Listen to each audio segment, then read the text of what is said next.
Hello friends, आज के session में हम बायोलॉजी का दूसरा टॉपिक हीटरोट्रॉपिक न्यूट्रिशन के बारे में पढ़ने वाले हैं, जो बहुत ही इंपॉर्टेंट है। उसके बहुत सारे टाइप्स है, एग्जाम्पल है, फोटोग्राफ्स है, मजेदार बातें हैं, नया कंसेप्ट है, नई चीजें हैं। कोई भी क्लास का हो, 7th का हो या 10th का हो, सीबीएसई हो या एनसीईआरटी हो, कोई भी स्टूडेंट उसको ये टॉपिक पढ़ के अपना कंसेप्ट क्लियर कर सकता है। तो चलिए स्टार्ट करते हैं। अगर आपने सब्सक्राइब नहीं किया है तो पहले सब्सक्राइब कर लीजिए, ताकि आपको अच्छे टॉपिक वाले अच्छे अच्छे कंसेप्शन वीडियो आपको मिल जाए। तो हीटरोट्रॉपिक न्यूट्रिशन, तो सबसे पहले हीटरोट्रॉपिक न्यूट्रिशन का मतलब क्या है। यहाँ पर जो हम बात करने वाले हैं वो जनरली प्लांट्स के बारे में बात करेंगे, कि ऐसे प्लांट्स जो अपना फूड खुद नहीं बना सकते हैं, plants that are not able to synthesize their own food, so they are depends on other for the food. Okay, जो अपना फूड खुद नहीं बना सकते तो दूसरे के ऊपर डिपेंड तो रहना पड़ेगा, या तो डायरेक्टली या तो इनडायरेक्टली। तो इसी को हम कहते हैं हीटरोट्रॉप्स। अगर एनिमल की बात हो तो एनिमल यहाँ पे डाल देना, कि ऐसे एनिमल, ऐसे ऑर्गेनिज्म जो अपना फूड खुद नहीं बना सकते हैं, तो वो भी दूसरे के ऊपर डिपेंड होंगे, उसी को हम कहते हैं हीटरोट्रॉप्स। तो हीटरोट्रॉप्स के बहुत सारे टाइप हैं, मैंने ये पूरा कंसेप्ट कवर करने की कोशिश की है। अब पहला टाइप है पैरासाइट। क्या है, एग्जाम्पल क्या है, वो आगे जाके स्टेप बाय स्टेप हम डिस्कस करने वाले हैं। सबसे पहला है पैरासाइट, दूसरा है इंसेक्टिवरस, तीसरा है सेप्रोफाइट, चौथा है सिम्बायोसिस। तो ये चार as per the textbook, as per the content मैंने कवर किए हैं, जो हम पूरा detail with photograph with concept पढ़ने वाले हैं। तो चलिए पहला टॉपिक स्टार्ट करते हैं। पहला टाइप हीटरोट्रॉप्स का, पैरासाइटिक न्यूट्रिशन। तो सबसे पहले what is mean by parasitic plant. They live in और on the body of the host. या तो वो होस्ट, होस्ट का मतलब क्या है, वो दूसरे प्लांट के अंदर या तो दूसरे प्लांट के ऊपर रहता है। तो जिसके अंदर या जिसके ऊपर रहता है उसको हम कहते हैं होस्ट। यहाँ पर देखिए क्लियर कट लिखा है, दे लिव इन और on the body of other living organism, they are called host. यहाँ पर दोनों लिविंग हुए, ये आप याद रखना। जो प्लांट जिस पर रह रहा है वो भी लिविंग है, और जो प्लांट जिस पे रहता है वो भी लिविंग है। तो ये दूसरे के ऊपर रहता है तो उसे क्या करेगा, they take up nutrition from the host. जो भी इसको न्यूट्रिएंट चाहिए वो कहाँ से लेगा, दूसरे प्लांट में से लेगा, यानी कि होस्ट की बॉडी में से लेगा। तो यहाँ पर एक चीज मैं बता दूं, यहाँ पर जो पैरासाइटिक प्लांट है, यानी कि जो प्लांट जिसके ऊपर रह रहा है, वो प्लांट हुआ बेनिफिटेड, यानी कि उसको न्यूट्रिशन मिला। लेकिन जिसमें से होस्ट में से उसने न्यूट्रिशन लिया तो वो तो हार्म हुआ, क्योंकि उसका न्यूट्रिशन यूज हो गया। ठीक है, तो याद रखना पैरासाइटिक में दोनों लिविंग होते हैं। ओके, एक बेनिफिशियल होता है, एक हार्म होता है, ये आप याद रखना। ठीक है, तो चलिए आगे जाके देखते हैं क्या है। पैरासाइटिक प्लांट्स के दो टाइप है, एक है टोटल पैरासाइट, दूसरा है पार्शियल पैरासाइट। टोटल का मतलब क्या है, 100%। एक प्लांट है वो होस्ट के ऊपर फुल्ली डिपेंडेंट होता है, हर एक न्यूट्रिएंट वो उसकी बॉडी में से लेता है, उसको हम कहते हैं टोटल पैरासाइट। उसका एग्जांपल है कस्कुटा, एंड दूसरा एग्जांपल है लेफ्टलेसिया, जो हम आगे जाके फोटोग्राफ देखने वाले हैं। उसके बाद है पार्शियल पैरासाइट।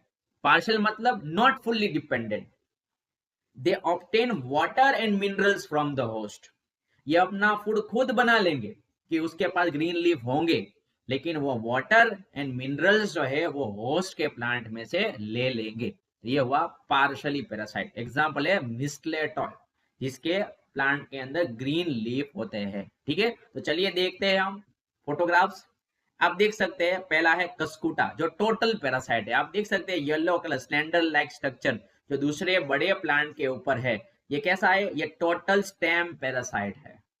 उसके बाद देखिए आप रेफलेसिया, आप देख सकते हैं ये टोटल रूट पैरासाइट है। ओके, जब देखिए दूसरे प्लांट्स के ऊपर रहता है। ये बात हो गई टोटल पैरासाइट की, कस्कुटा एंड रेफलेसिया। इसका डिटेल वीडियो मैंने अलग से बनाया है प्लांट्स के कैरेक्टरिस्टिक के हिसाब से, तो आप देख सकते हैं। उसके बाद है पार्शियल पैरासाइट, आप देख सकते हैं मिस्टलेटॉय। ये कैसा है, पार्शियल है। पार्शियल यानी कि क्या, ये सिर्फ वाटर एंड मिनरल से एब्जॉर्ब करता है होस्ट में से। बाकी आप देख सकते हैं ये ग्रीन कलर का लीफ उसके पास है, आप देख सकते हैं जो फोटोसिंथेसिस परफॉर्म करके अपना फूड बना सकता है। ये हो गया पहला टाइप, पैरासाइटिक प्लांट। दूसरा है इंसेक्टिवोरस प्लांट। ये सिंपल बात है, what is the meaning of insectivorous? ऐसे plants that feed on insect, insect में से अपना न्यूट्रिएंट गेन करते हैं। ये प्लांट जनरली ग्रीन कलर के होते हैं, तो वो फोटोसिंथेसिस करेंगे ही, लेकिन वो बाकी का कंपोनेंट है नाइट्रोजन। अभी आपको पता है नाइट्रोजन तो फोटोसिंथेसिस से प्रोड्यूस नहीं होता है, तो नाइट्रोजन कहाँ से लेंगे? तो ये इंसेक्ट को फीड करेंगे, इंसेक्ट को खा जाएंगे, उससे वो अपना जो है वो नाइट्रोजन गेन करेंगे। ये दूसरे के ऊपर डिपेंड हुए या नहीं हुए? हुए। ये भी हेटेरोट्रॉप्स का टाइप है, इंसेक्टिवोरस, यानी कि ये इंसेक्ट के ऊपर फीड होते हैं एंड अपना न्यूट्रिशन जो है वो गेन करते हैं। ये जनरली ग्रीन कलर के होते हैं और ये फोटोसिंथेसिस करते हैं।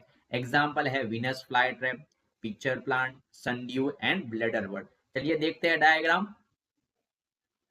सबसे पहले क्या है आप देख सकते हैं आराम से, बहुत ही क्लियर कट है यहाँ पर। पहला है वीनस फ्लाई ट्रैप। आप देख सकते हैं वीडियो कि Venus fly trap green colour का प्लांट है जो इंसेक्ट को ट्रैप कर लेता है। तो ये फीड ऑन इंसेक्ट, जिसमें से वो नाइट्रोजन लेता है। दूसरा देख सकते हैं पिक्चर प्लांट। ये पिक्चर जैसा है, आपको पता है ना पिक्चर का मतलब क्या है? पिक्चर जैसा है जिससे इंसेक्ट इसके अंदर चला जाता है और ट्रैप हो जाता है, फिर उसको डाइजेशन हो जाता है। इसका डिटेल वीडियो भी मैंने अलग से बनाया है।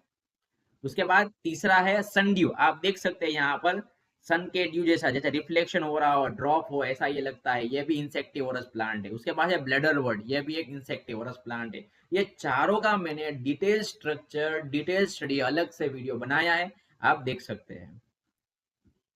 उसके बाद है सेप्रोट्रॉपिक प्लांट। सेप्रोट्रॉपिक का मतलब क्या है? ऐसे ऑर्गेनिज्म जो अपना nutrient dead and decaying matter में से ऑब्टेन करते हैं। कैसे करते हैं? मैंने यहाँ पर बॉक्स में लिखा है कि डेड एंड डिकेइंग मैटर है, वो डेड एंड डिकेइंग मटेरियल पे, यानी कि वो अपने बॉडी में से अपने अंदर से एक डाइजेस्टिव जूस सीक्रेट करते हैं डेड मटेरियल के ऊपर। वो डाइजेस्टिव जूस उस मटेरियल को सॉल्यूबल एंड एब्जॉर्बल फॉर्म में कन्वर्ट कर देता है। तो यहाँ पर डाइजेशन कहाँ पर हुआ? बॉडी के बाहर हुआ। ये आप याद रखना, कंफ्यूज मत होना। सेप्रोट्रॉपिक न्यूट्रिशन मतलब ऐसे ऑर्गेनिज्म जो अपना nutrient dead and decaying material में से ऑब्टेन करते हैं। लेकिन यहाँ पर एक बात मैंने ऑलरेडी बोल दी है कि इसका जो डाइजेशन है वो कहाँ पर हो? बॉडी के बाहर होता है, उसके बाद वो न्यूट्रिएंट को एब्जॉर्ब करता है। फॉर एग्जाम्पल आप देख सकते हैं ब्रेड मोल्ड, फंगी जो आप ब्रेड पे आपको दिखती है। दूसरा है यीस्ट, तीसरा है मशरूम। ये तीनों एग्जाम्पल फंगी के हैं, ये आपको याद रखने हैं। ब्रेड मोल्ड मल्टी सेल्युलर है, यीस्ट यूनिसेल्युलर है एंड मशरूम भी मल्टी सेल्युलर। ये तीनों सेप्रोफाइटिक न्यूट्रिशन के एग्जाम्पल है फंगी के। उसके बाद कुछ बैक्टीरिया भी ऐसे है जैसे कि सुडोमोनास, ये भी डेड मटेरियल पे अपना न्यूट्रिएंट गेन करते हैं। कैसे? एक एग्जांपल है पेट्रोलियम स्पाइलेज। जो पेट्रोलियम होता है उसको वो डिग्रेड कर देता है और अपना न्यूट्रिएंट जो है वो गेन करता है। तो एक और भी बोल सकते हैं कि सुडोमोनास बैक्टीरिया पेट्रोलियम स्पाइलेज का बायोडिग्रेडेशन में यूज होता है, ये आपको याद रखना है। उसके बाद है सिम्बायोसिस। सिम्बायोसिस का मतलब क्या? दो ऑर्गेनिज्म, या तो दो प्लांट या तो दो एनिमल, दो organism, two organism live in a very close association. ये एक दूसरे के साथ में रहते हैं, इंटरेक्शन में रहता है। एक क्या करता है? एक न्यूट्रिएंट को शेयर करता है और दूसरा जो है उसको वाटर एंड शेल्टर, शेल्टर यानी कि रहने की जगह प्रोवाइड करता है। यहाँ पर क्या हुआ? दोनों बेनिफिशियल हुए, एक ने न्यूट्रिएंट दिया, दूसरे ने उसको रहने की जगह दी। तो इसका मतलब है symbiotic association, two organism live together in a very close relationship and both are beneficial to each other. यहाँ पर भी दोनों लिविंग होंगे। सो हम देख सकते हैं सबसे पहला एग्जाम्पल है लाइकेन्स का, सबसे best example. What is the meaning of lichen? Lichen is the association of algae and fungi. algae and fungi ये दोनों एक साथ रहते हैं। algae आपको पता है, algae कैसा है? ऑटोट्रॉफ है, जो फूड प्रिपेयर करता है। तो वो फूड प्रिपेयर करके किसको देगा? फंगी को प्रोवाइड करेगा। एंड साथ में फंगी क्या है? सेप्रोफाइट है, जो उसको रहने की जगह प्रोवाइड करेगा। तो यहाँ पर क्या हुआ, algae ने फूड प्रिपेयर करके फंगी को प्रोवाइड किया एंड फंगी ने उसको रहने की जगह दी। तो यहाँ पर दोनों बेनिफिशियल हुए। एग्जाम्पल लाइकेन है, बहुत सारे लाइकेन का एग्जाम्पल आप देख सकते हैं। बेस्ट वेल नोन एग्जाम्पल है उसनिया, मैंने यहाँ पर आपको फिगर में शो किया है। दूसरा सिम्बायोसिस का एग्जाम्पल है माइकोराइजा। माइको का मतलब है फंगी, राइजा का मतलब है रूट्स। ठीक है, माइकोराइजा मतलब, माइको मतलब फंगी एंड रूट का मतलब कोई भी ट्री का जो रूट है वो। तो ट्रीज, ट्रीज क्या प्रोवाइड करता है, nutrient to the fungi, fungi को न्यूट्रिएंट प्रोवाइड करता है। याद रखना, ट्रीज क्या प्रोवाइड करता है, फंगी को न्यूट्रिएंट प्रोवाइड करता है। साथ में फंगी क्या प्रोवाइड करती है, फंगी जो है वो वाटर एंड न्यूट्रिएंट को सॉइल में से एब्जॉर्ब करने में प्लांट्स को मदद करता है। समझ में आया कि नहीं आया? तो फंगी ने क्या किया, प्लांट्स के रूट को मदद की वाटर एंड न्यूट्रिएंट एब्जॉर्ब करने में। साथ में रूट्स ने क्या उसको दिया, वाटर एंड मिनरल्स उसको दिए।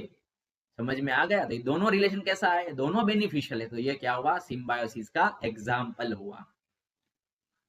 उसके बाद है राइजोबियम बैक्टीरिया, एक बैक्टीरिया का नाम है जो कहां पर रहता है, लेग्यूमिनस प्लांट्स के रूट के नोड्यूल के अंदर रहता है। अभी लेग्यूमिनस प्लांट के एग्जाम्पल कौन से है, ग्राम है, पीज है, मूंग है। ये सब जो प्लांट्स है उसके रूट्स के अंदर आप देख सकते हैं राउंड सर्कल, बराबर, उसको हम नोड्यूल्स कहते हैं। ये नोड्यूल्स के अंदर राइजोबियम बैक्टीरिया रहता है। समझ में आ गया कि नहीं आ गया? तो ये जो रूट्स के नोड्यूल्स है उसके अंदर कौन सा बैक्टीरिया है, राइजोबियम बैक्टीरिया है। तो यहाँ पर रूट्स ने राइजोबियम बैक्टीरिया को रहने की जगह दी। हुआ या नहीं हुआ? तो साथ में राइजोबियम ने क्या दिया, राइजोबियम ने एटमॉस्फेयर में से नाइट्रोजन को यूज किया और वो सिंपलर नाइट्रोजन जो है वो रूट्स को प्रोवाइड किया। एटमॉस्फेयर यानी कि नाइट्रोजन तो एटमॉस्फेयर में होता है गैस के फॉर्म में, वो डायरेक्टली प्लांट यूज नहीं कर सकते। तो प्लांट को यूजेबल फॉर्म में कन्वर्ट करके राइजोबियम बैक्टीरिया ने सॉइल के अंदर डाल दिया, यानी कि उसको अवेलेबल किया। यहाँ पर भी दोनों बेनिफिशियल हुए या नहीं हुए? राइजोबियम ने क्या दिया, नाइट्रोजन सिंपलर फॉर्म में दिया कन्वर्ट करके। रूट्स ने क्या दिया, उसको जगह दी, उसको न्यूट्रिएंट दिया। तो ये दोनों भी एक दूसरे के बेनिफिशियल हुए। उसके बाद है सिम्बायोसिस का example E coli bacteria. E coli short form है एस्चेरिस्टा कोलाई, एक बैक्टीरिया का नाम है जो ह्यूमन के इंटेस्टाइन में रहता है। ह्यूमन इंटेस्टाइन आपको यहाँ पर दिख रहा है। ये इकोलाई बैक्टीरिया क्या करता है, जो अनडाइजेस्टेड फूड होता है हमारे इंटेस्टाइन में उसको यूज करता है और उसमें से विटामिन बी एंड विटामिन के ह्यूमन बीइंग को प्रोवाइड करता है। तो ये विटामिन बी एंड विटामिन के ह्यूमन बीइंग को मिला या नहीं मिला, किसकी वजह से मिला, इकोलाई बैक्टीरिया से मिला। तो ह्यूमन बीइंग ने क्या दिया उसको, ह्यूमन बीइंग के इंटेस्टाइन में इकोलाई को रहने की जगह दी सबसे पहले और उसको अनडाइजेस्टेड फूड अवेलेबल किया। यहाँ पर भी दोनों एक दूसरे के बेनिफिशियल हुए। तो ये भी सिम्बायोटिक रिलेशन का एग्जाम्पल है। तो ये बहुत ही इंपॉर्टेंट टॉपिक है, आपको अच्छे से याद रखना होगा। अगर अच्छा लगा है तो लाइक शेयर एंड सब्सक्राइब कर दीजिए। Thank you very much for watching this video.